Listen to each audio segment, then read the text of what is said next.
রায়ের বাজার বুদ্ধিজীবী কবরস্থান। সবাই মিলে ঘুরতে আসছি। দেখেন উপরে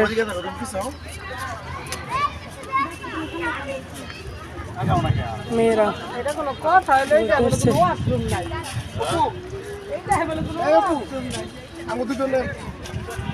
আমার মার সাথে একটা ছবি ছিল।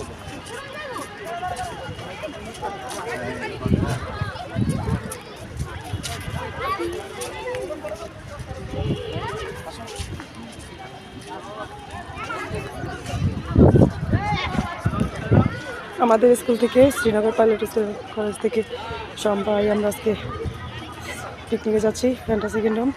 মাঝখানে বিরতি 15 মিনিট। আমরা রায়ের বাজার বৌদ্ধভূমি বুদ্ধিজীবীদের কবরস্থান স্মৃতিসৌধ দেখতে আসছি।